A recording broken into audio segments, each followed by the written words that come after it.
The world watched in disbelief.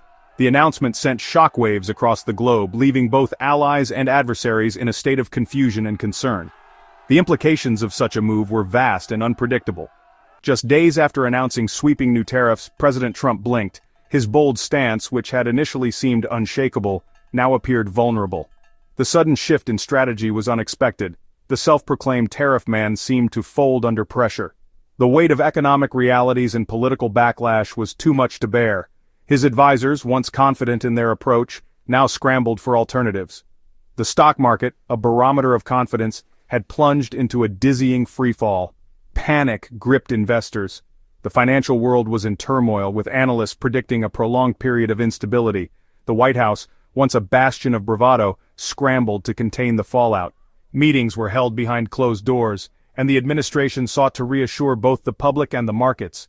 Trump, known for his unwavering self-belief, had finally met his match, the relentless logic of the market. The economic forces at play were beyond his control, and the consequences of his actions were becoming increasingly clear. This wasn't a real estate deal he could bully his way through. The complexities of international trade required a different approach, one that valued diplomacy and strategic thinking over bravado. This was a global game of chess, and his aggressive opening gambit had backfired spectacularly. The stakes were higher than ever, and the repercussions of his decisions were felt worldwide. The reversal came swiftly, almost panicky. The administration's attempt to backtrack was seen as a sign of weakness, and critics were quick to pounce on the perceived failure. A 90-day reprieve on the very tariffs he had touted as essential just days earlier. This temporary measure was intended to buy time, but it also highlighted the uncertainty and lack of a coherent strategy. The reason? People were getting yippy, according to the president. This offhand remark did little to inspire confidence and only added to the confusion surrounding the administration's trade policy. Yippee? This wasn't the language of a seasoned negotiator, but of a gambler caught bluffing. The stakes were too high for such casual rhetoric, and the world took notice. The damage, however, was already done. The markets had reacted, and the ripple effects were being felt across industries and borders. Trust in the administration's ability to manage the economy was eroding. The world had glimpsed a crack in the facade. The image of an unflappable leader was shattered, replaced by one of uncertainty and indecision. The art of the deal seemed to be crumbling, replaced by the chaos of improvisation. The carefully crafted persona of a master negotiator was unraveling, and the consequences were being felt far and wide.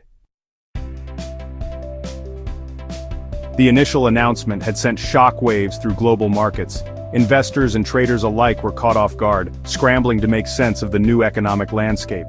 The uncertainty was palpable, and the atmosphere on trading floors around the world was one of sheer panic.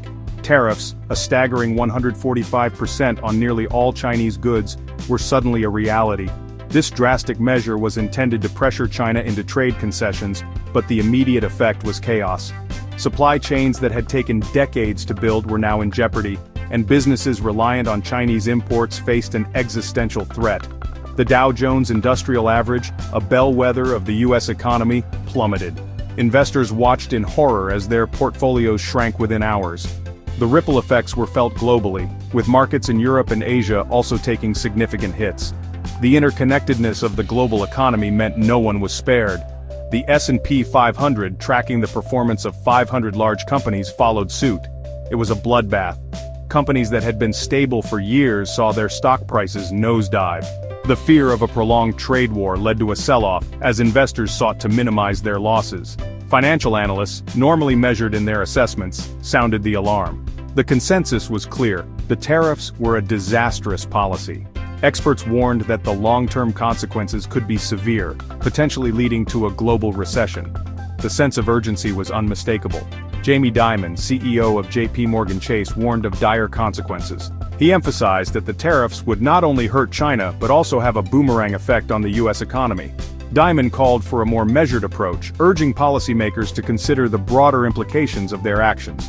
Bill Ackman, a billionaire investor, predicted a recession. He pointed to historical precedents, noting that trade wars have rarely ended well for any of the parties involved.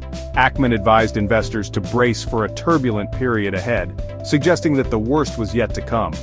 Elon Musk, never one to mince words, called the tariffs economic suicide. He argued that the policy was short-sighted and would stifle innovation. Musk highlighted the potential for job losses in industries dependent on international trade, painting a grim picture of the future if the tariffs remained in place. The message was clear.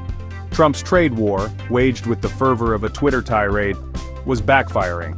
His aggressive stance intended to project strength was instead revealing vulnerabilities. Critics argued that the president's approach was more about political posturing than sound economic strategy. The very people he claimed to champion, American businesses and consumers, were bearing the brunt of the pain. Small business owners, already operating on thin margins, faced the prospect of closing their doors. Consumers, meanwhile, were beginning to feel the pinch as prices for everyday goods started to rise. Prices were set to skyrocket, jobs were on the line, and the economy teetered on the edge of a precipice. The stakes had never been higher, and the path forward was fraught with uncertainty. As the world watched, the question remained, how long could this economic standoff continue before irreparable damage was done? With the markets in freefall, the White House went into damage control mode. An emergency briefing was hastily convened. It was a scene straight out of a political thriller. Aides scurried about, their faces etched with concern. The president, normally brimming with confidence, appeared subdued, even rattled. Press Secretary Caroline Leavitt, tasked with defending the indefensible, offered platitudes about a strong economy and the need to stand up to China. Her words rang hollow, drowned out by the deafening roar of the market crash. There was a palpable sense of confusion, a lack of a coherent strategy. The president, known for his impulsive decisions, seemed to have painted himself into a corner. The tariffs, initially touted as a negotiating tactic, had morphed into a full-blown crisis. Adding to the chaos were the conflicting voices emanating from within the administration itself.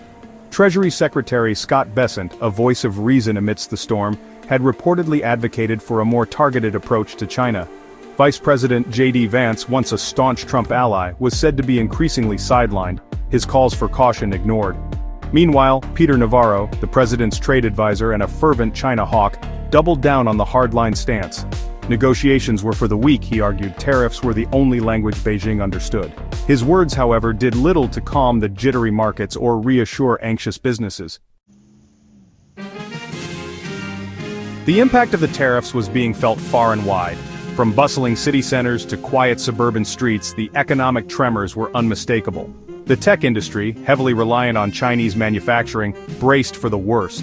Factories that once buzzed with activity now faced slowdowns and uncertainty. Apple, Amazon, and Microsoft, giants of the digital age, saw their stock prices tumble. Investors, wary of the escalating trade tensions, began to pull back. The message was clear.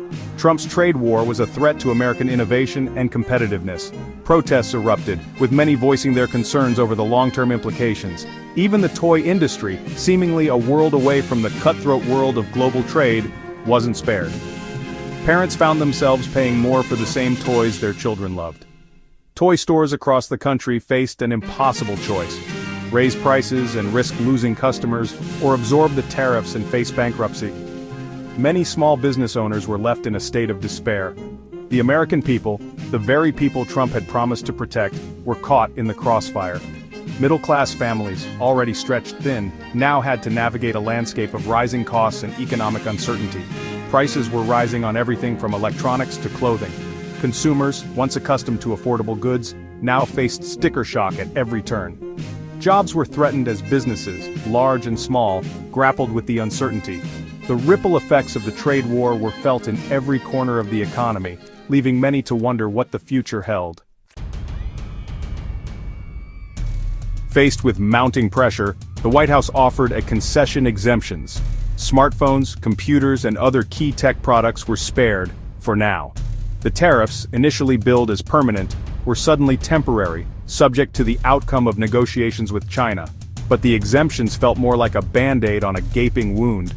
The underlying tensions remained. The threat of a full-blown trade war still loomed large. The 90-day reprieve was nothing more than a stay of execution, a ticking time bomb that threatened to detonate the fragile global economy. The political fallout was swift and fierce. Democrats, sensing an opportunity to capitalize on the chaos, blasted Trump's handling of the trade war. Even some Republicans, traditionally supportive of the president, voiced their concerns. Senator John Kennedy, known for his folksy pronouncements, called for a more strategic approach. On the streets, protests erupted. People from all walks of life, united in their anger and anxiety, marched against the tariffs.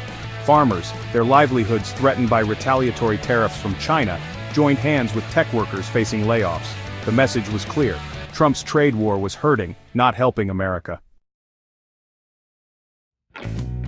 Lost amidst the market analysis and political posturing were the human stories, the real-life consequences of Trump's trade war. The single mother struggling to put food on the table as prices soared. The small business owner forced to lay off employees. The American dream slipping through their fingers. These were the forgotten casualties of a trade war waged on Twitter, fueled by ego and a misguided sense of nationalism. These were the faces that haunted the conscience, a stark reminder that economic policy is not a game, but a matter of life and death for millions of Americans. As the dust settled on the initial chaos, one question remained: what now? Would Trump, chastened by the market reaction, reconsider his confrontational approach, or would he double down, driven by pride and a refusal to back down? The future of the global economy, the livelihoods of millions, hung in the balance. The world held its breath, bracing for the next unpredictable move in Trump's tariff tango.